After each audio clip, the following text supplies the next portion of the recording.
옛날 어느 한적한 마을에 청년 복돌이가 살고 있었습니다. 복돌이는 힘도 세고 얼굴도 준수하여 마을 처녀들에게 인기가 많았지요. 하지만 복돌이의 마음을 빼앗은 사람은 따로 있었습니다. 그 여인은 바로 마을에서 가장 부잣집 양반댁에 새로 시집온 아름다운 며느리였지요. 선녀가 따로 없구만. 어쩌면 사람이 저렇게 예쁠 수가 있는 것이야. 복돌이는 양반댁을 지나칠 때마다 담장 너머로 새색시 며느리가 머무는 별채를 들여다보았습니다. 그러다 운 좋은 날에는 며느리의 모습을 볼 수가 있었지요. 어떤 때는 뒷모습만 보였고 어떤 때는 미소 짓는 얼굴까지 보였습니다. 그녀가 미소를 지을 때면 복돌이의 심장은 녹아내릴 것만 같았지요. 음매, 세상의 마님은 사람이 아니여. 천사여 천사. 복돌이는 아름다운 며느리에게 빠져 결국 상사병에 걸리고 말았지요. 그 바람에 복돌이는 몸에서 열이 나고 기운이 없어 방에 들어 눕게 되었습니다. 그런데 며칠 후 며느리의 남편 최서방이 복돌이네 집을 찾아왔습니다. 아니, 어제까지 갚아야 할 돈을 어찌 오늘도 갚지 않는 것이야. 아이고 도련님, 조금만 더 말미를 주시면 꼭 갚겠습니다요. 필요 없네. 어제까지 빚을 탕감하지 못했으니 오늘부로 이자를 8할로 늘리겠네? 아니 도련님, 사할도 많은데 어찌 2배로 늘린단 말이오. 그럼 어제까지 빚을 갚았으면 될 일이 아니냐. 여러 소리 말고 오늘부로 8할이니 그리 알라. 그리고 추수가 끝나고 갚지 못하면 빌려간 돈 대신 전답과 집을 내놔야 할 것이야. 아이고 도련님, 그것은 너무 잔혹한 처사가 아니오. 마을에서 제일 부자 최대감 집은 고리대금으로 엄청난 부를 쌓았습니다.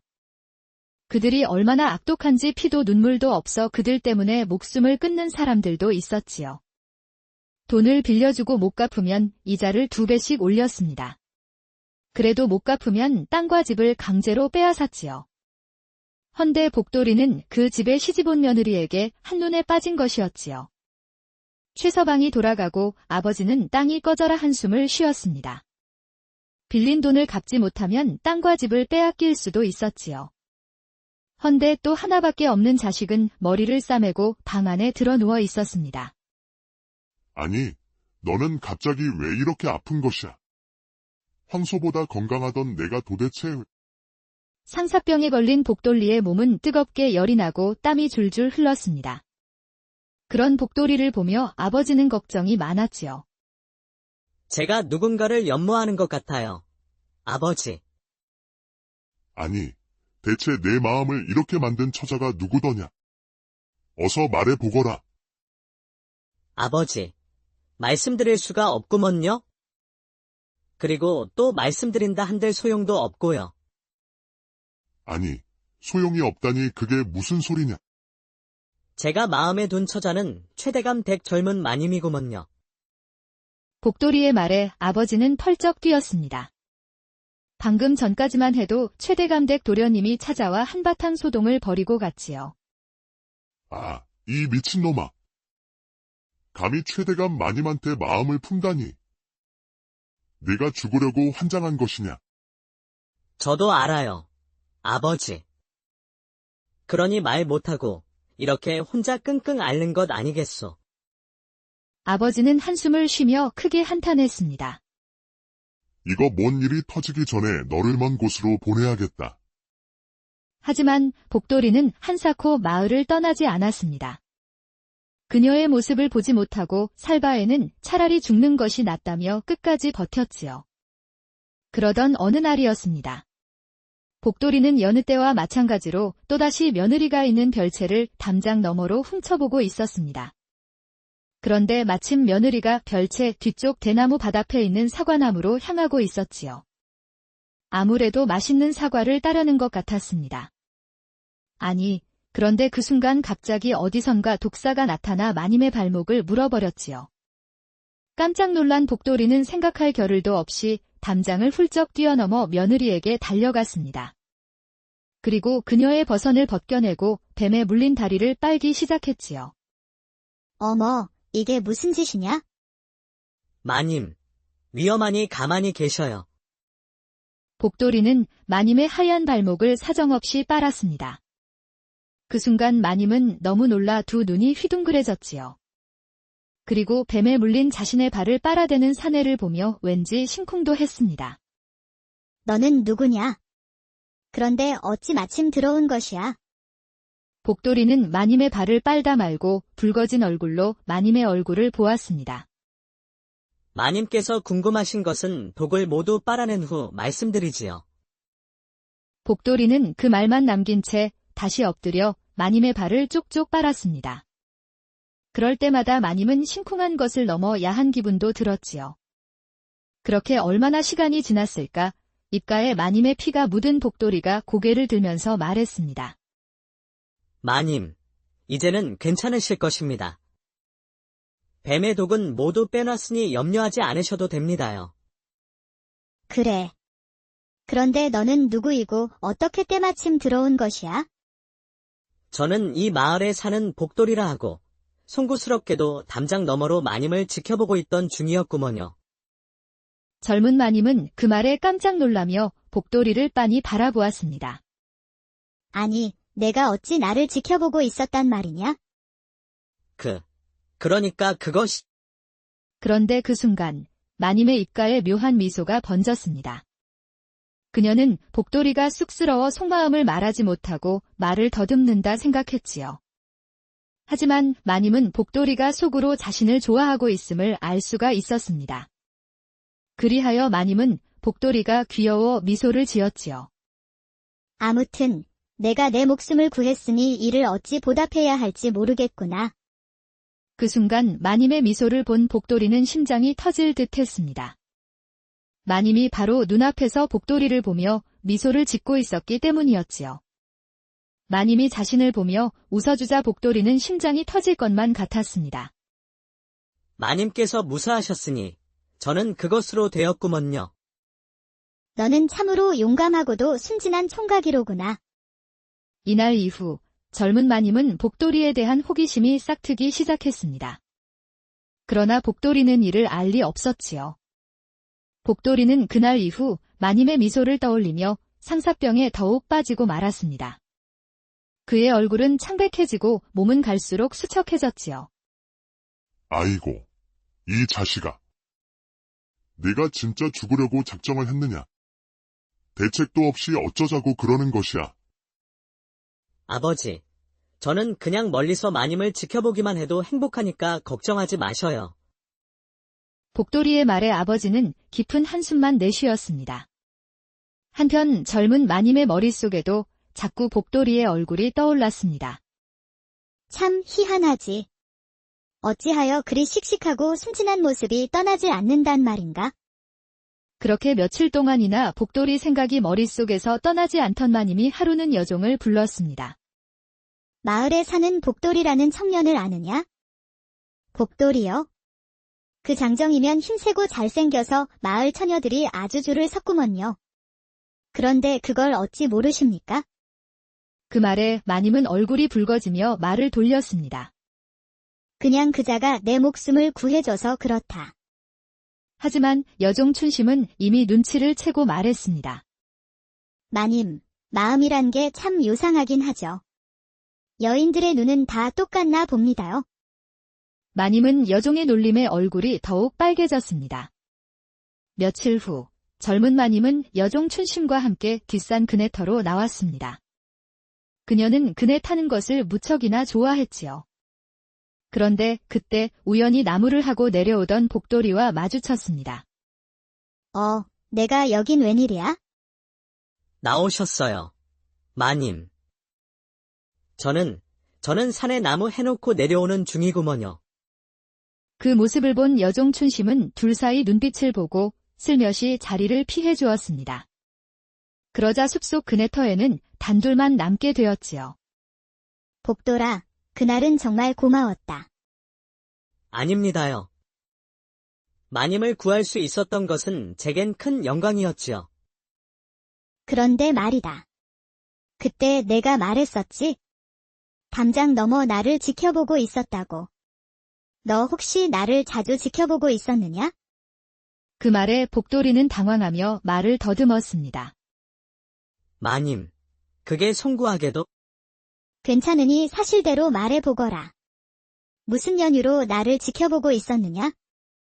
복돌이는 심호흡을 크게 하고 용기 내어 말했습니다. 사실은 처음 보았을 때부터 마님이 제 가슴 속에 들어와 버렸구먼요. 그때부터 제가 마님 생각에 잠도 못 자고 밥도 못 먹고 몸에서 열은 나고. 그런데 그때 갑자기 여종 춘심이 급히 달려왔습니다. 마님, 큰일 났습니다. 서방님께서 올라오고 계십니다요. 그럼 저는 얼른 다시 산으로 올라가겠습니다요. 복돌이는 다시 산속으로 사라지고 마님은 그네에 앉았습니다. 그리고 춘심이가 마님의 그네를 밀어주었지요. 잠시 후 젊은 마님의 남편인 양반자재 최서방이 모습을 드러냈습니다. 그는 의심스러운 눈초리로 주변을 두리번거렸지요. 여기서 무엇을 하고 있는 것이냐? 그냥 하도 답답하여 춘심과 그네 타러 나왔을 뿐이요. 그래. 그런데 방금 전 사내의 목소리가 들렸는데 누구와 얘기를 한 것이야? 그때 여종 춘심이 눈치를 채고 급하게 말했습니다. 도련님, 그건 제가 잠시 나무하러 가는 청년에게 길을 물었던 것입니다요. 춘심의 말에 최서방은 의심이 풀린 듯 말했습니다. 내 한양에 일이 있어 잠시 다녀올 것이다. 내가 없는 동안 밖에 나오지 말고 조신하게 집안에만 처박혀 있거라. 춘심이 덕의 위기는 넘겼지만 최서방은 마님에게 바깥 출입을 금지하는 날벼락을 내렸지요. 그리고 최서방은 그날로 말 타고 한양으로 떠났습니다. 그런데 그날 밤 복돌이는 또다시 열병으로 몸져눕고 말았지요.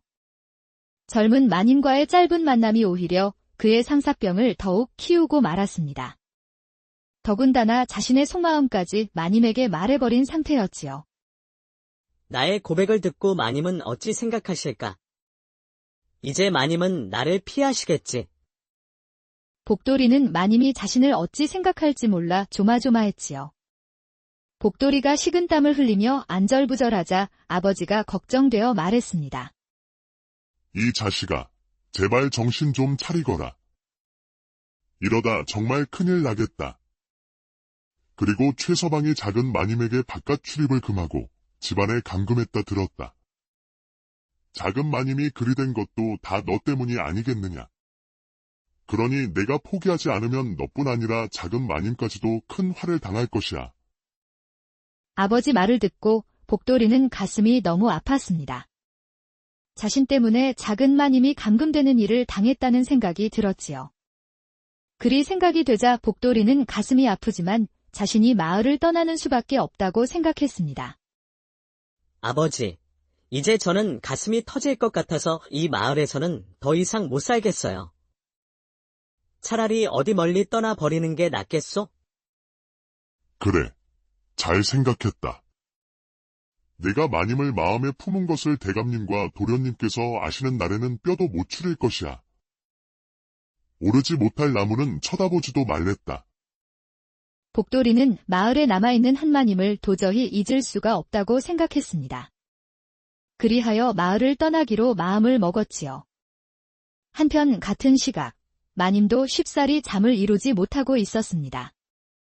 자꾸만 떠오르는 복돌이의 수줍고 순박한 미소가 그녀를 무척이나 괴롭혔지요. 내가 대체 왜 이러는 걸까? 양반과 며느리로서 이러면 안 되는데 어찌 자꾸 그 얼굴이 아른거리는지 모르겠구나. 그렇게 젊은 마님도 복돌이 생각에 점점 빠져 있었습니다. 그리고 어느새 그녀는 자신도 모르게 복돌이를 좋아하고 있었지요.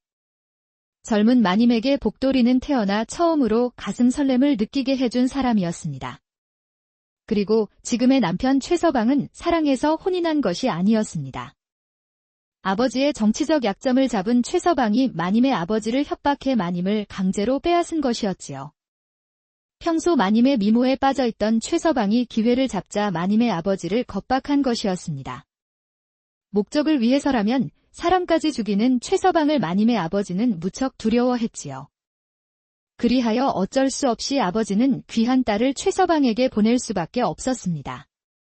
그러다 보니 마님은 남편인 최서방에게 눈꼽만큼도 정이란 게 없었지요. 아니, 그 정반대였습니다. 오히려 남편 최서방은 마님의 가슴에 적대감으로 가득 차 있었지요. 헌데 그 최서방이 바깥 출입을 금하는 바람에 마님은 집안에 갇히고 말았습니다. 그러다 보니 마님은 복돌이를 만날 수 있는 기회조차 사라지고 말았지요. 그 때문에 마님은 속만 태웠습니다. 서로는 서로를 좋아했지만 복돌이는 마을을 떠나야 했고 마님은 집안에 갇히고 말았지요. 다음 날 이른 새벽, 복돌이는 괴나리 보찜을 메고 마을을 떠날 준비를 했습니다. 그리고 마지막으로 아버님께 큰 절을 올렸지요. 너를 보내는 이 아비 마음이 찢어진다만 그래도 내가 떠나야 살 수가 있느니라. 부디 몸 건강해야 한다. 아버지, 제가 없더라도 너무 걱정 마시고 잘 계셔요. 아버지와 작별 인사를 마친 복돌이는 마지막으로 마님이 있는 저택을 바라보았습니다. 몸 건강히 잘 계셔야 합니다요. 마님. 그리고 꼭 행복하셔야 해요. 그 시각 마님은 창문 너머로 붉게 떠오르는 태양을 보고 있었습니다. 그런데 태양 속에 복돌이의 얼굴이 보였지요. 복돌아, 내가 보고 싶다. 헌데 갇혀있는 내 신세라니 언제나 너를 볼 수 있을까? 젊은 마님은 가슴속 깊이 복돌이를 그리워했습니다. 어느새 그녀의 사랑은 복돌이를 향해 있었지요. 한편 복돌이는 목적지도 정하지 않은 채 무작정 길을 걸었습니다. 그저 마님에게서 멀리 떨어질 생각만 하고 있었지요. 사랑해선 안 될 사람을 사랑한 자신, 그리고 사랑하는 사람을 위해 떠나야만 하는 현실. 복돌이는 억울하고 억울했지만 마님을 위해 떠나야만 하는 결단을 해야만 했지요. 그렇게 며칠을 걸었을까, 저만치서 한 상인이 수레를 고치느라 끙끙거리고 있었습니다. 수레가 고장 난 것이오. 길이 험하다 보니 바퀴가 빠졌소. 헌데 혼자 힘으로는 도저히 바퀴를 낄 수가 없소. 아, 그러시오. 그럼 내가 도와드리리다.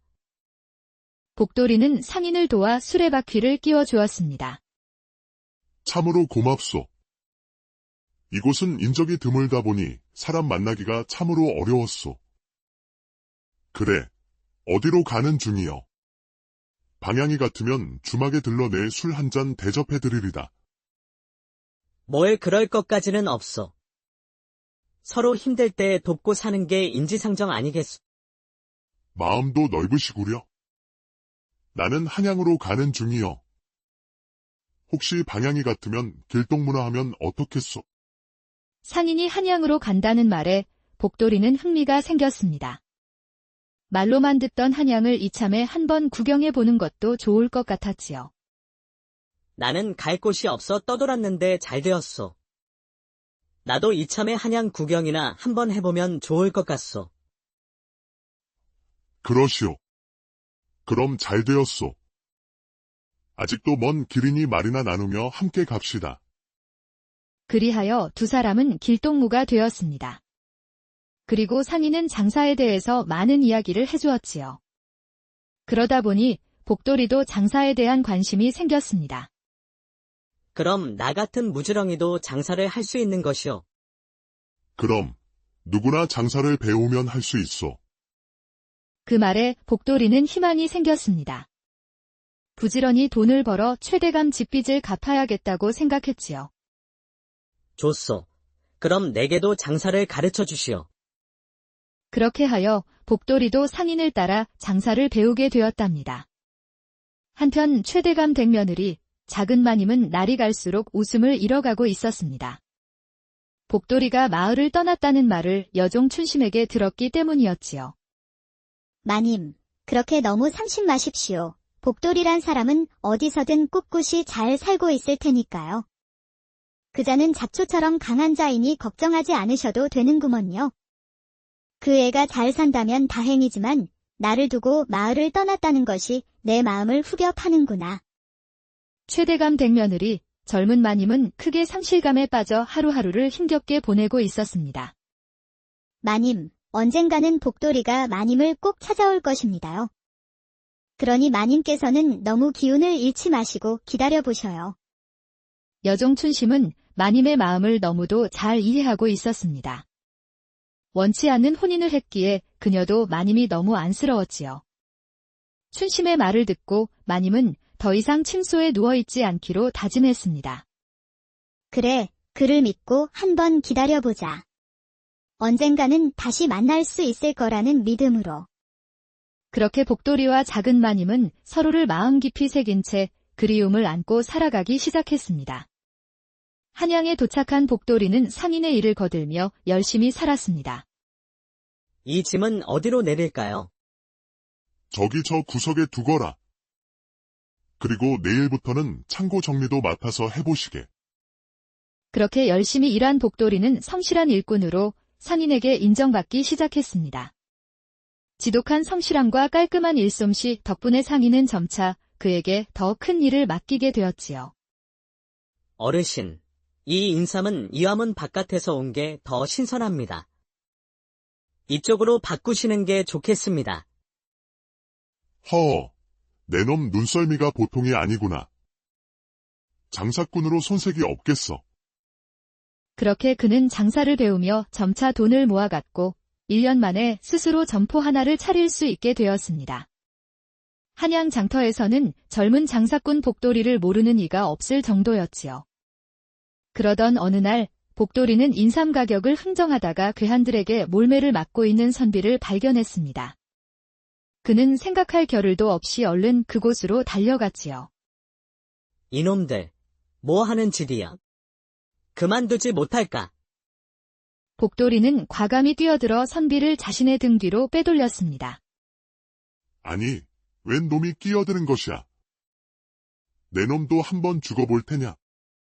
아니, 벌건 대낮에 이게 무슨 행패요? 어찌 힘없는 사람을 괴롭힌단 말이요? 아니, 이놈이 주둥이만 살아가지고 어디서 나불대는 것이냐. 왈패는 갑자기 복돌이에게 주먹을 휘둘렀습니다.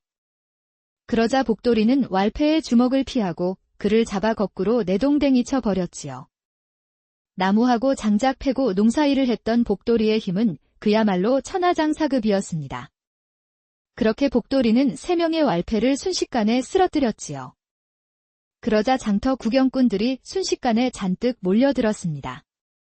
그 바람에 괴한들은 복돌이의 괴력에 뒷공무니를 빼고 달아나고 말았지요. 그러자 복돌이는 쓰러진 선비에게 손을 내밀었습니다. 어디 다치진 않으셨소?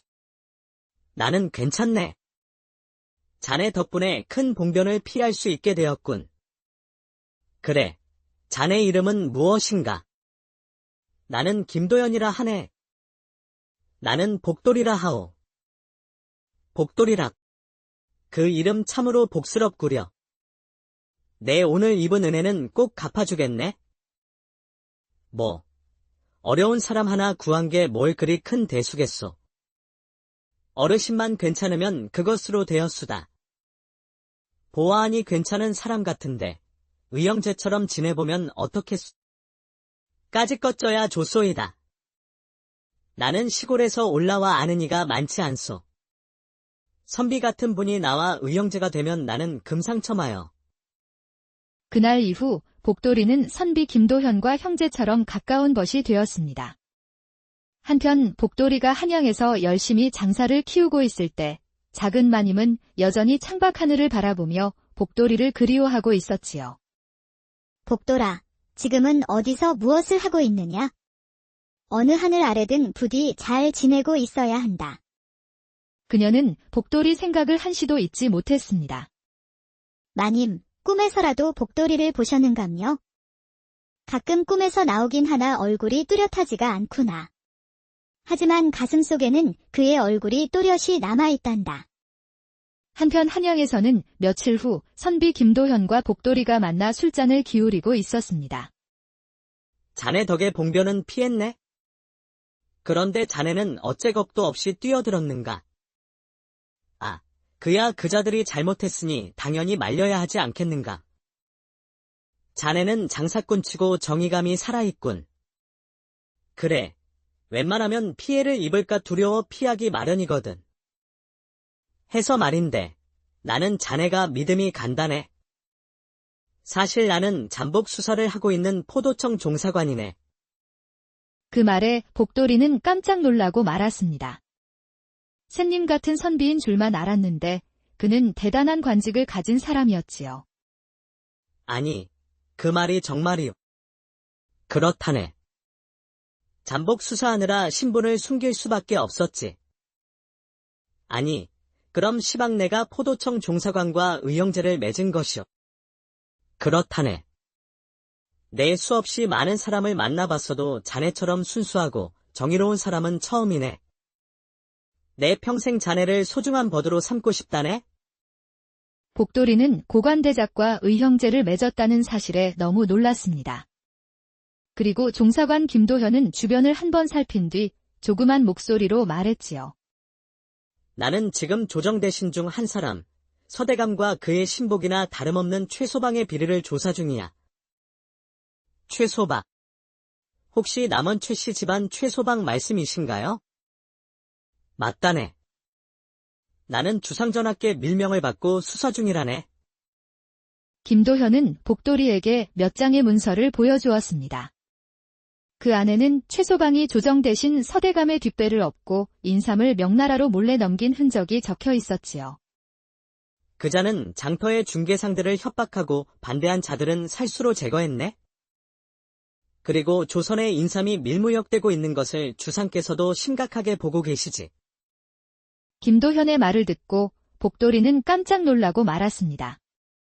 자신이 사랑한 작은 마님의 남편이 명나라와 밀무역을 하고 있었기 때문이었지요.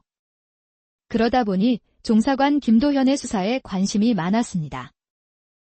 해서 말인데, 자네도 인삼을 취급하고 있으니 나를 좀 도와줄 수 있겠나? 그럼 내가 어떻게 도와주면 되겠소? 요새 시장에 인삼들이 어디론가 새고 있다네. 해서 새고 있는 인삼들이 어디로 모이는지 그곳을 찾을 수만 있으면 좋겠네? 그런 거라면 나도 한번 알아보겠소. 그렇지 않아도 우리 상점에서도 인삼을 싹쓸이해가는 자들이 덜어 있더이다. 그 자들의 뒤를 밟아보면 그들의 창고를 찾을 수 있을 것이오. 고맙네. 이럴 때 또 자네가 큰 힘이 되는구만. 그 일이 있고 며칠 후 복돌이 상점에 인삼을 싹쓸이하는 자들이 찾아왔습니다. 그리하여 복돌이는 그들의 뒤를 밟아 창고를 알아냈지요.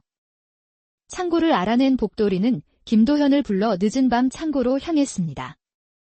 그러자 창고를 지키는 자들이 마침 술판을 버리고 골아떨어져 있었지요.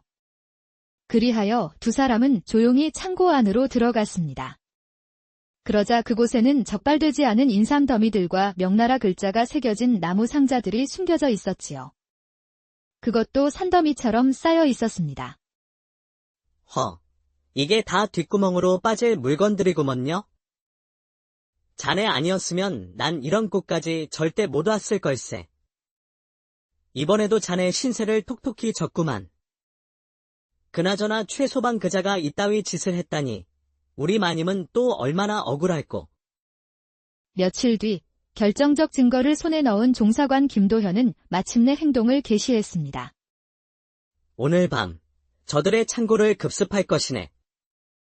복돌이 자네도 함께 가 주시게. 언제든 말씀만 하십시오. 나라의 근간을 흔드는 그자들은 반드시 처벌을 해야지요. 그날 밤 포도청 종사관 김도현은 포졸들을 이끌고 서대감과 최소방의 비밀 창고를 급습했습니다. 그리고 창고를 지키고 있던 자들과 증거물을 모두 확보했지요. 그 바람에 조정은 발칵 뒤집히고 말았습니다. 조정 대신 서대감이 뒷배로 있는 밀무역 조직이 한순간에 뿌리째 뽑히고 말았습니다. 그로 인해 임금도 대노하여 크게 역정을 냈지요. 인삼 밀무역을 일망타진한 포도청은 무척 분주하게 움직이고 있었습니다. 여봐라. 놈들을 모조리 끌고 오라. 예, 종사관 나리. 김도현 종사관은 포도청에서 죄인들을 신문하기 시작했습니다. 그들의 조직은 수십 명이나 되었지요. 그 속에는 서대감과 최소방도 들어 있었습니다. 감히 나를 체포하다니. 조정 대신을 어찌 이렇게 함부로 대하는 것이냐. 조정 대신이라 하여 죄가 사라지진 않소. 그대는 조선의 인삼을 밀무역하고 살수를 써죄 없는 백성을 죽인 죄를 받게 될 것이오. 그리고 이들은 모두 엄형으로 처단될 것이외다. 그 말에 서대감과 최서방은 고개를 숙였습니다. 이제 자신들은 살아날 길이 없다고 생각했지요. 복돌이는 먼 발치서 그들의 신문을 조용히 모두 지켜보고 있었습니다. 죄인들은 증거가 차고 넘치다 보니 발뺌도 하지 못하고 모두 자복을 하고 말았지요. 신문을 마친 종사관 김도현이 복돌이를 찾아와 말했습니다. 동생, 자네가 없었다면 일은 쉽게 해결되지 않았을 것이네. 자네 덕이 크네, 동생. 제가 뭐 한 게 있다고 그러시오. 모두 형님께서 수사를 잘한 덕분이지요. 한양에서 밀무역 조직의 실체가 드러난 소문은 삽시간에 전국으로 퍼져나갔습니다. 그 바람에 작은 마님도 그 소식을 별채 안방에서 춘심에게 전해 들었지요. 마님, 큰일이 나긴 났습니다요. 아니, 왜 그러느냐? 무슨 일 있느냐? 서방님께서 한양에서 체포되셨습니다요. 밀무역의 살인까지 교수형이 내려졌다고 합니다요. 그 말을 들은 마님은 손에 들고 있던 다기를 놓쳤습니다. 찻잔이 깨지며 바닥에 흩어졌고 그녀는 그대로 주저앉았지요. 그 사람이 그렇게까지 잔혹한 사람이었을 줄은 내 미처 몰랐구나. 그녀는 혼란스러웠습니다. 남편에 대한 증오가 있었으나 그것이 살인과 반역 수준일 줄은 몰랐었지요. 그럼 이제 나는 어찌하면 좋겠느냐? 차라리 잘된 게 아니겠습니까요? 이제 와서 하는 말이지만 최소방 그자는 잡놈이 아니겠습니까요? 그자는 마님의 부모님을 겁박해 마님을 강제로 데려오지 않았습니까요? 그리고 마님을 허구한 날 방구석에 가두어만 놓았으니 마님은 지옥이 따로 없었지요. 그러니 이제 마님께서도 그자의 손에서 벗어날 수 있는 길이 열린 게 아니겠습니까요? 여종 춘심의 말을 들은 마님은 그게 맞다고 생각했습니다. 속박 속에서 벗어나 자유를 찾을 수 있는 길이 열린 것이었지요. 한편 복돌이는 종사관 김도현과 인사를 나누고 3년 만에 마을로 향했습니다. 마님도 이제는 자유를 찾을 수 있겠지. 마님은 나를 피하진 않을까? 장사로 크게 성공한 복돌이는 두려움과 설렘으로 마님이 있는 고향 마을로 향했습니다. 그는 밀무역 조직을 소탕하는데 공로를 인정받아 임금께 큰 포상을 받았습니다. 조선의 인삼 거래권을 선물로 받았지요. 그러다 보니 그는 앉아만 있어도 매년 막대한 자금이 복돌이 손에 들어왔습니다. 아버지, 제 절 받으시지요. 고향으로 돌아온 복돌이는 아버지에게 큰 절을 올렸습니다. 그래, 어디 몸 상한 곳은 없느냐? 아, 저는 항상 건강하지요. 아버지는 어디 아픈 곳은 없으세요? 나도 건강하단다. 그나저나 내가 한양에서 크게 성공했다 들었다. 정말 장하다, 우리 아들. 이게 다 아버지께서 저를 잘 낳아주셔서가 아니겠어요. 아버지, 하. 그게 그렇게 되는 것이냐? 그나저나 최대감 댁이 난리가 아니다. 그 집의 작은 마님은 잘 계시는감요. 말도 마라. 최서방이 교수형에 죽고 얼마 안 있어 최대감도 몸져 누웠다가 며칠 전에 죽었느니라. 하나밖에 없는 자식이 그리 되었으니 오죽하겠느냐. 그 바람에 그 집 식구들은 모두 침통에 빠져 있단다. 작은 마님의 소식은 좀 들었어요. 아버지, 작은 마님은 방에서 통 나오질 않으시니 어떤 것도 듣지 못했느니라. 며칠 후 복돌이는 여종 춘심이를 만나 작은 마님과의 만남을 부탁했습니다. 엄매, 이제 사람이 달라 보이는구만. 복돌이, 내가 한양에서 크게 성공했다는 소문을 나도 들었어. 이럴 줄 알았으면 마님보다 내가 먼저 너를 잡았을 것이구만. 그런데 마님은 좀 어떠셨? 아이고 말도 마, 내가 떠나고 마님은 거의 폐인이 되다시피 했어. 아니, 폐인이라니. 마님은 왜 그렇게 된 것이야? 그래, 너는 몰랐을 수밖에 없었겠구나. 사실 마님은 너를 무척이나 좋아했어. 그래서 내가 떠나고 난 후로 마님은 무척이나 힘들어 하셨지. 아니, 그 말이 정말이야. 정말 마님이 나를 좋아한 것이야. 그래, 이 등신아. 내가 조금만 관심을 가지고 봤었더라면 너도 충분히 알 수 있었을 것이야. 갑자기 복돌이는 춘심이를 왈칵 안았습니다. 고맙다, 춘심아. 아니, 그런데 왜 나를 안고 난리야? 나한테 갈아탄 것이야? 그런 게 아니고, 내가 이 세상에서 가장 듣고 싶었던 말을 전해주었으니 기뻐서 그렇지. 에잉, 이게 뭐여? 야, 복돌아, 아직도 늦지 않았으니 지금이라도 나로 갈아타려면 갈아타. 너도 좋은 사람이지만 내 마음은 이미 온통 작은 마님으로 가득 차버렸다. 아이고, 이놈의 잡놈이, 난 또 괜히 김칫국만 마실 뻔했네. 기다려. 내 얼른 가서 마님을 모시고 올 테니. 잠시 후 춘심이는 그네터로 작은 마님을 모시고 왔습니다. 그러자 복돌이는 얼른 달려가 마님을 왈칵 안았지요. 그의 눈에는 눈물이 흐르고 있었습니다. 죄송해요. 저는 마님의 마음도 모르고 있었구먼요. 마님도 두 눈이 촉촉해져 복돌이 품에 안겨 있었습니다. 어이구 참말로, 눈 뜨고는 못 봐주겠구만. 자리를 비켜줄게. 비비든 주무르든 어디 맘대로들 해보더라고. 춘심이 자리를 비켜주자 두 사람은 서로를 더욱 끌어안았습니다. 그리고 입맞춤도 하였지요. 옛날 어느 한적한 마을에 청년 복돌이가 살고 있었습니다. 복돌이는 힘도 세고 얼굴도 준수하여 마을 처녀들에게 인기가 많았지요. 하지만 복돌이의 마음을 빼앗은 사람은 따로 있었습니다. 그 여인은 바로 마을에서 가장 부잣집 양반댁에 새로 시집온 아름다운 며느리였지요. 선녀가 따로 없구만. 어쩌면 사람이 저렇게 예쁠 수가 있는 것이야. 복돌이는 양반댁을 지나칠 때마다 담장 너머로 새색시 며느리가 머무는 별채를 들여다보았습니다. 그러다 운 좋은 날에는 며느리의 모습을 볼 수가 있었지요. 어떤 때는 뒷모습만 보였고 어떤 때는 미소 짓는 얼굴까지 보였습니다. 그녀가 미소를 지을 때면 복돌이의 심장은 녹아내릴 것만 같았지요. 음매, 세상의 마님은 사람이 아니여. 천사여 천사. 복돌이는 아름다운 며느리에게 빠져 결국 상사병에 걸리고 말았지요.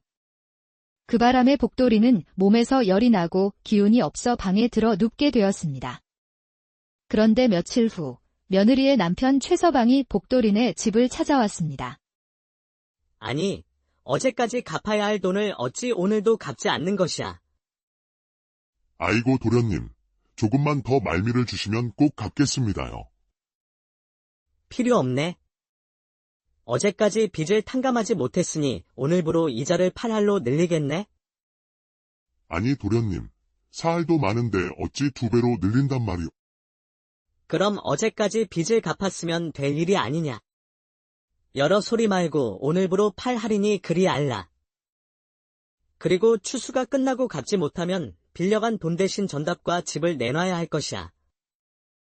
아이고 도련님, 그것은 너무 잔혹한 처사가 아니오. 마을에서 제일 부자 최대감 집은 고리대금으로 엄청난 부를 쌓았습니다. 그들이 얼마나 악독한지 피도 눈물도 없어 그들 때문에 목숨을 끊는 사람들도 있었지요. 돈을 빌려주고 못 갚으면 이자를 2배씩 올렸습니다. 그래도 못 갚으면 땅과 집을 강제로 빼앗았지요. 헌데 복돌이는 그 집에 시집온 며느리에게 한눈에 빠진 것이었지요. 최서방이 돌아가고 아버지는 땅이 꺼져라 한숨을 쉬었습니다. 빌린 돈을 갚지 못하면 땅과 집을 빼앗길 수도 있었지요. 헌데 또 하나밖에 없는 자식은 머리를 싸매고 방 안에 들어 누워 있었습니다. 아니, 너는 갑자기 왜 이렇게 아픈 것이야? 황소보다 건강하던 내가 도대체... 상사병에 걸린 복돌리의 몸은 뜨겁게 열이 나고 땀이 줄줄 흘렀습니다. 그런 복돌이를 보며 아버지는 걱정이 많았지요. 제가 누군가를 연모하는 것 같아요. 아버지. 아니, 대체 내 마음을 이렇게 만든 처자가 누구더냐? 어서 말해보거라. 아버지, 말씀드릴 수가 없구먼요. 그리고 또 말씀드린다 한들 소용도 없고요. 아니, 소용이 없다니 그게 무슨 소리냐? 제가 마음에 둔 처자는 최대감 댁 젊은 마님이구먼요. 복돌이의 말에 아버지는 펄쩍 뛰었습니다. 방금 전까지만 해도 최대감댁 도련님이 찾아와 한바탕 소동을 벌이고 갔지요. 아, 이 미친놈아. 감히 최대감 마님한테 마음을 품다니. 네가 죽으려고 환장한 것이냐? 저도 알아요, 아버지. 그러니 말 못하고 이렇게 혼자 끙끙 앓는 것 아니겠소. 아버지는 한숨을 쉬며 크게 한탄했습니다. 이거 뭔 일이 터지기 전에 너를 먼 곳으로 보내야겠다. 하지만 복돌이는 한사코 마을을 떠나지 않았습니다. 그녀의 모습을 보지 못하고 살 바에는 차라리 죽는 것이 낫다며 끝까지 버텼지요. 그러던 어느 날이었습니다. 복돌이는 여느 때와 마찬가지로 또다시 며느리가 있는 별채를 담장 너머로 훔쳐보고 있었습니다. 그런데 마침 며느리가 별채 뒤쪽 대나무 밭앞에 있는 사과나무로 향하고 있었지요. 아무래도 맛있는 사과를 따려는 것 같았습니다. 아니, 그런데 그 순간 갑자기 어디선가 독사가 나타나 마님의 발목을 물어버렸지요. 깜짝 놀란 복돌이는 생각할 겨를도 없이 담장을 훌쩍 뛰어넘어 며느리에게 달려갔습니다. 그리고 그녀의 버선을 벗겨내고 뱀에 물린 다리를 빨기 시작했지요. 어머, 이게 무슨 짓이냐? 마님, 위험하니 가만히 계셔요. 복돌이는 마님의 하얀 발목을 사정없이 빨았습니다. 그 순간 마님은 너무 놀라 두 눈이 휘둥그레졌지요. 그리고 뱀에 물린 자신의 발을 빨아대는 사내를 보며 왠지 심쿵도 했습니다. 너는 누구냐? 그런데 어찌 마침 들어온 것이야? 복돌이는 마님의 발을 빨다 말고 붉어진 얼굴로 마님의 얼굴을 보았습니다. 마님께서 궁금하신 것은 독을 모두 빨아낸 후 말씀드리지요. 복돌이는 그 말만 남긴 채 다시 엎드려 마님의 발을 쪽쪽 빨았습니다. 그럴 때마다 마님은 심쿵한 것을 넘어 야한 기분도 들었지요. 그렇게 얼마나 시간이 지났을까? 입가에 마님의 피가 묻은 복돌이가 고개를 들면서 말했습니다. 마님, 이제는 괜찮으실 것입니다. 뱀의 독은 모두 빼놨으니 염려하지 않으셔도 됩니다요. 그래. 그런데 너는 누구이고 어떻게 때마침 들어온 것이야? 저는 이 마을에 사는 복돌이라 하고 송구스럽게도 담장 너머로 마님을 지켜보고 있던 중이었구먼요. 젊은 마님은 그 말에 깜짝 놀라며 복돌이를 빤히 바라보았습니다. 아니, 내가 어찌 나를 지켜보고 있었단 말이냐? 그러니까 그것이... 그런데 그 순간 마님의 입가에 묘한 미소가 번졌습니다. 그녀는 복돌이가 쑥스러워 속마음을 말하지 못하고 말을 더듬는다 생각했지요. 하지만 마님은 복돌이가 속으로 자신을 좋아하고 있음을 알 수가 있었습니다. 그리하여 마님은 복돌이가 귀여워 미소를 지었지요. 아무튼 내가 내 목숨을 구했으니 이를 어찌 보답해야 할지 모르겠구나. 그 순간 마님의 미소를 본 복돌이는 심장이 터질 듯 했습니다. 마님이 바로 눈앞에서 복돌이를 보며 미소를 짓고 있었기 때문이었지요. 마님이 자신을 보며 웃어주자 복돌이는 심장이 터질 것만 같았습니다. 마님께서 무사하셨으니 저는 그것으로 되었구먼요. 너는 참으로 용감하고도 순진한 총각이로구나. 이날 이후 젊은 마님은 복돌이에 대한 호기심이 싹트기 시작했습니다. 그러나 복돌이는 이를 알 리 없었지요. 복돌이는 그날 이후 마님의 미소를 떠올리며 상사병에 더욱 빠지고 말았습니다. 그의 얼굴은 창백해지고 몸은 갈수록 수척해졌지요. 아이고, 이 자식아. 네가 진짜 죽으려고 작정을 했느냐? 대책도 없이 어쩌자고 그러는 것이야. 아버지, 저는 그냥 멀리서 마님을 지켜보기만 해도 행복하니까 걱정하지 마셔요. 복돌이의 말에 아버지는 깊은 한숨만 내쉬었습니다. 한편 젊은 마님의 머릿속에도 자꾸 복돌이의 얼굴이 떠올랐습니다. 참 희한하지. 어찌하여 그리 씩씩하고 순진한 모습이 떠나질 않는단 말인가? 그렇게 며칠 동안이나 복돌이 생각이 머릿속에서 떠나지 않던 마님이 하루는 여종을 불렀습니다. 마을에 사는 복돌이라는 청년을 아느냐? 복돌이요? 그 장정이면 힘세고 잘생겨서 마을 처녀들이 아주 줄을 섰구먼요. 그런데 그걸 어찌 모르십니까? 그 말에 마님은 얼굴이 붉어지며 말을 돌렸습니다. 그냥 그자가 내 목숨을 구해줘서 그렇다. 하지만 여종 춘심은 이미 눈치를 채고 말했습니다. 마님, 마음이란 게 참 요상하긴 하죠. 여인들의 눈은 다 똑같나 봅니다요. 마님은 여종의 놀림에 얼굴이 더욱 빨개졌습니다. 며칠 후 젊은 마님은 여종 춘심과 함께 뒷산 그네터로 나왔습니다. 그녀는 그네 타는 것을 무척이나 좋아했지요. 그런데 그때 우연히 나무를 하고 내려오던 복돌이와 마주쳤습니다. 내가 여긴 웬일이야? 나오셨어요. 마님. 저는 산에 나무 해놓고 내려오는 중이구먼요. 그 모습을 본 여종 춘심은 둘 사이 눈빛을 보고 슬며시 자리를 피해 주었습니다. 그러자 숲속 그네터에는 단둘만 남게 되었지요. 복돌아, 그날은 정말 고마웠다. 아닙니다요. 마님을 구할 수 있었던 것은 제겐 큰 영광이었지요. 그런데 말이다. 그때 내가 말했었지? 담장 넘어 나를 지켜보고 있었다고. 너 혹시 나를 자주 지켜보고 있었느냐? 그 말에 복돌이는 당황하며 말을 더듬었습니다. 마님, 그게 송구하게도 괜찮으니 사실대로 말해보거라. 무슨 연유로 나를 지켜보고 있었느냐? 복돌이는 심호흡을 크게 하고 용기 내어 말했습니다. 사실은 처음 보았을 때부터 마님이 제 가슴 속에 들어와 버렸구먼요. 그때부터 제가 마님 생각에 잠도 못 자고 밥도 못 먹고 몸에서 열은 나고. 그런데 그때 갑자기 여종 춘심이 급히 달려왔습니다. 마님, 큰일 났습니다. 서방님께서 올라오고 계십니다요. 그럼 저는 얼른 다시 산으로 올라가겠습니다요. 복돌이는 다시 산속으로 사라지고 마님은 그네에 앉았습니다.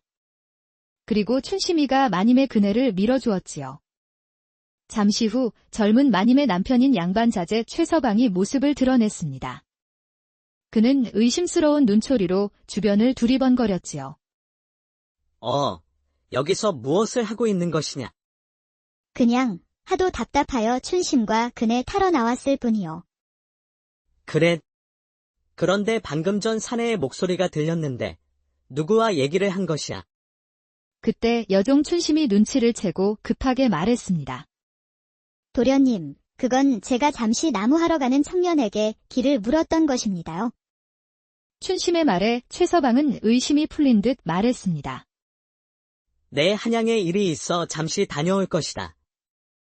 내가 없는 동안 밖에 나오지 말고 조신하게 집 안에만 처박혀 있거라. 춘심이 덕의 위기는 넘겼지만 최서방은 마님에게 바깥 출입을 금지하는 날벼락을 내렸지요.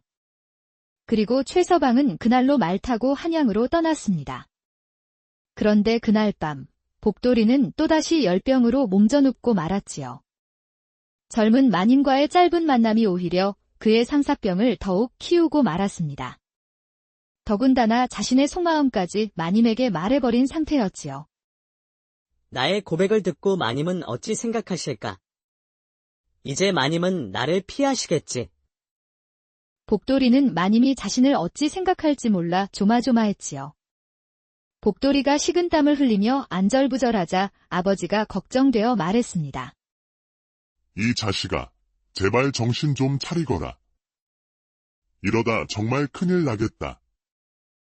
그리고 최서방이 작은 마님에게 바깥 출입을 금하고 집안에 감금했다 들었다. 작은 마님이 그리 된 것도 다 너 때문이 아니겠느냐. 그러니 내가 포기하지 않으면 너뿐 아니라 작은 마님까지도 큰 화를 당할 것이야. 아버지 말을 듣고 복돌이는 가슴이 너무 아팠습니다. 자신 때문에 작은 마님이 감금되는 일을 당했다는 생각이 들었지요. 그리 생각이 되자 복돌이는 가슴이 아프지만 자신이 마을을 떠나는 수밖에 없다고 생각했습니다. 아버지, 이제 저는 가슴이 터질 것 같아서 이 마을에서는 더 이상 못 살겠어요. 차라리 어디 멀리 떠나버리는 게 낫겠소? 그래, 잘 생각했다. 내가 마님을 마음에 품은 것을 대감님과 도련님께서 아시는 날에는 뼈도 못 추릴 것이야. 오르지 못할 나무는 쳐다보지도 말랬다. 복돌이는 마을에 남아있는 한마님을 도저히 잊을 수가 없다고 생각했습니다. 그리하여 마을을 떠나기로 마음을 먹었지요. 한편 같은 시각, 마님도 쉽사리 잠을 이루지 못하고 있었습니다. 자꾸만 떠오르는 복돌이의 수줍고 순박한 미소가 그녀를 무척이나 괴롭혔지요. 내가 대체 왜 이러는 걸까? 양반과 며느리로서 이러면 안 되는데 어찌 자꾸 그 얼굴이 아른거리는지 모르겠구나. 그렇게 젊은 마님도 복돌이 생각에 점점 빠져 있었습니다. 그리고 어느새 그녀는 자신도 모르게 복돌이를 좋아하고 있었지요. 젊은 마님에게 복돌이는 태어나 처음으로 가슴 설렘을 느끼게 해준 사람이었습니다. 그리고 지금의 남편 최서방은 사랑해서 혼인한 것이 아니었습니다. 아버지의 정치적 약점을 잡은 최서방이 마님의 아버지를 협박해 마님을 강제로 빼앗은 것이었지요. 평소 마님의 미모에 빠져있던 최서방이 기회를 잡자 마님의 아버지를 겁박한 것이었습니다. 목적을 위해서라면 사람까지 죽이는 최서방을 마님의 아버지는 무척 두려워했지요. 그리하여 어쩔 수 없이 아버지는 귀한 딸을 최서방에게 보낼 수밖에 없었습니다. 그러다 보니 마님은 남편인 최서방에게 눈꼽만큼도 정이란 게 없었지요. 아니, 그 정반대였습니다. 오히려 남편 최서방은 마님의 가슴에 적대감으로 가득 차 있었지요. 헌데 그 최서방이 바깥 출입을 금하는 바람에 마님은 집안에 갇히고 말았습니다. 그러다 보니 마님은 복돌이를 만날 수 있는 기회조차 사라지고 말았지요. 그 때문에 마님은 속만 태웠습니다. 서로는 서로를 좋아했지만 복돌이는 마을을 떠나야 했고 마님은 집안에 갇히고 말았지요. 다음 날 이른 새벽, 복돌이는 괴나리 보찜을 메고 마을을 떠날 준비를 했습니다.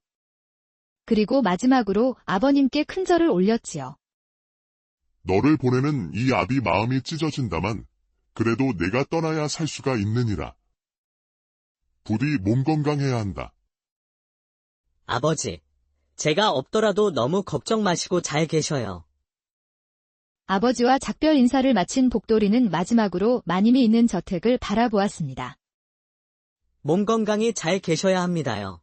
마님. 그리고 꼭 행복하셔야 해요. 그 시각 마님은 창문 너머로 붉게 떠오르는 태양을 보고 있었습니다. 그런데 태양 속에 복돌이의 얼굴이 보였지요. 복돌아, 내가 보고 싶다. 헌데 갇혀있는 내 신세라니 언제나 너를 볼 수 있을까? 젊은 마님은 가슴속 깊이 복돌이를 그리워했습니다. 어느새 그녀의 사랑은 복돌이를 향해 있었지요. 한편 복돌이는 목적지도 정하지 않은 채 무작정 길을 걸었습니다. 그저 마님에게서 멀리 떨어질 생각만 하고 있었지요. 사랑해선 안 될 사람을 사랑한 자신, 그리고 사랑하는 사람을 위해 떠나야만 하는 현실. 복돌이는 억울하고 억울했지만 마님을 위해 떠나야만 하는 결단을 해야만 했지요. 그렇게 며칠을 걸었을까, 저만치서 한상인이 수레를 고치느라 끙끙거리고 있었습니다. 수레가 고장 난 것이오. 길이 험하다 보니 바퀴가 빠졌소. 헌데 혼자 힘으로는 도저히 바퀴를 낄 수가 없소. 아, 그러시오. 그럼 내가 도와드리리다. 복돌이는 상인을 도와 수레바퀴를 끼워주었습니다. 참으로 고맙소. 이곳은 인적이 드물다 보니 사람 만나기가 참으로 어려웠소. 그래, 어디로 가는 중이여. 방향이 같으면 주막에 들러 내 술 한 잔 대접해드리리다. 뭘 그럴 것까지는 없어. 서로 힘들 때 돕고 사는 게 인지상정 아니겠소. 마음도 넓으시구려. 나는 한양으로 가는 중이여. 혹시 방향이 같으면 길동무나 하면 어떻겠소? 상인이 한양으로 간다는 말에 복돌이는 흥미가 생겼습니다. 말로만 듣던 한양을 이참에 한번 구경해 보는 것도 좋을 것 같았지요. 나는 갈 곳이 없어 떠돌았는데 잘 되었소. 나도 이참에 한양 구경이나 한번 해보면 좋을 것 같소. 그러시오. 그럼 잘 되었소. 아직도 먼 길이니 말이나 나누며 함께 갑시다. 그리하여 두 사람은 길동무가 되었습니다. 그리고 상인은 장사에 대해서 많은 이야기를 해주었지요. 그러다 보니 복돌이도 장사에 대한 관심이 생겼습니다. 그럼 나 같은 무지렁이도 장사를 할 수 있는 것이오. 그럼 누구나 장사를 배우면 할 수 있어. 그 말에 복돌이는 희망이 생겼습니다. 부지런히 돈을 벌어 최대감 집빚을 갚아야겠다고 생각했지요. 좋소. 그럼 내게도 장사를 가르쳐 주시오. 그렇게 하여 복돌이도 상인을 따라 장사를 배우게 되었답니다. 한편 최대감 댁며느리 작은 마님은 날이 갈수록 웃음을 잃어가고 있었습니다. 복돌이가 마을을 떠났다는 말을 여종 춘심에게 들었기 때문이었지요. 마님, 그렇게 너무 상심 마십시오. 복돌이란 사람은 어디서든 꿋꿋이 잘 살고 있을 테니까요. 그자는 잡초처럼 강한 자이니 걱정하지 않으셔도 되는구먼요. 그 애가 잘 산다면 다행이지만 나를 두고 마을을 떠났다는 것이 내 마음을 후벼 파는구나. 최대감 댁며느리 젊은 마님은 크게 상실감에 빠져 하루하루를 힘겹게 보내고 있었습니다. 마님, 언젠가는 복돌이가 마님을 꼭 찾아올 것입니다요. 그러니 마님께서는 너무 기운을 잃지 마시고 기다려보셔요. 여종 춘심은 마님의 마음을 너무도 잘 이해하고 있었습니다. 원치 않는 혼인을 했기에 그녀도 마님이 너무 안쓰러웠지요. 춘심의 말을 듣고 마님은 더 이상 침소에 누워있지 않기로 다짐했습니다. 그래, 그를 믿고 한번 기다려보자. 언젠가는 다시 만날 수 있을 거라는 믿음으로. 그렇게 복돌이와 작은 마님은 서로를 마음 깊이 새긴 채 그리움을 안고 살아가기 시작했습니다. 한양에 도착한 복돌이는 상인의 일을 거들며 열심히 살았습니다. 이 짐은 어디로 내릴까요? 저기 저 구석에 두거라. 그리고 내일부터는 창고 정리도 맡아서 해보시게. 그렇게 열심히 일한 복돌이는 성실한 일꾼으로 상인에게 인정받기 시작했습니다. 지독한 성실함과 깔끔한 일솜씨 덕분에 상인은 점차 그에게 더 큰 일을 맡기게 되었지요. 어르신, 이 인삼은 이화문 바깥에서 온 게 더 신선합니다. 이쪽으로 바꾸시는 게 좋겠습니다. 허, 내 놈 눈썰미가 보통이 아니구나. 장사꾼으로 손색이 없겠어. 그렇게 그는 장사를 배우며 점차 돈을 모아갔고 1년 만에 스스로 점포 하나를 차릴 수 있게 되었습니다. 한양 장터에서는 젊은 장사꾼 복돌이를 모르는 이가 없을 정도였지요. 그러던 어느 날 복돌이는 인삼 가격을 흥정하다가 괴한들에게 몰매를 맡고 있는 선비를 발견했습니다. 그는 생각할 겨를도 없이 얼른 그곳으로 달려갔지요. 이놈들, 뭐 하는 짓이야? 그만두지 못할까? 복돌이는 과감히 뛰어들어 선비를 자신의 등 뒤로 빼돌렸습니다. 아니, 웬 놈이 끼어드는 것이야. 내 놈도 한번 죽어볼 테냐. 아니, 벌건 대낮에 이게 무슨 행패여? 어찌 힘없는 사람을 괴롭힌단 말이여? 아니, 이놈이 주둥이만 살아가지고 어디서 나불대는 것이냐. 왈패는 갑자기 복돌이에게 주먹을 휘둘렀습니다. 그러자 복돌이는 왈패의 주먹을 피하고 그를 잡아 거꾸로 내동댕이 쳐 버렸지요. 나무하고 장작 패고 농사일을 했던 복돌이의 힘은 그야말로 천하장사급이었습니다. 그렇게 복돌이는 3명의 왈패를 순식간에 쓰러뜨렸지요. 그러자 장터 구경꾼들이 순식간에 잔뜩 몰려들었습니다. 그 바람에 괴한들은 복돌이의 괴력에 뒷공무니를 빼고 달아나고 말았지요. 그러자 복돌이는 쓰러진 선비에게 손을 내밀었습니다. 어디 다치진 않으셨소? 나는 괜찮네. 자네 덕분에 큰 봉변을 피할 수 있게 되었군. 그래, 자네 이름은 무엇인가? 나는 김도연이라 하네. 나는 복돌이라 하오. 복돌이락. 그 이름 참으로 복스럽구려. 내 오늘 입은 은혜는 꼭 갚아주겠다.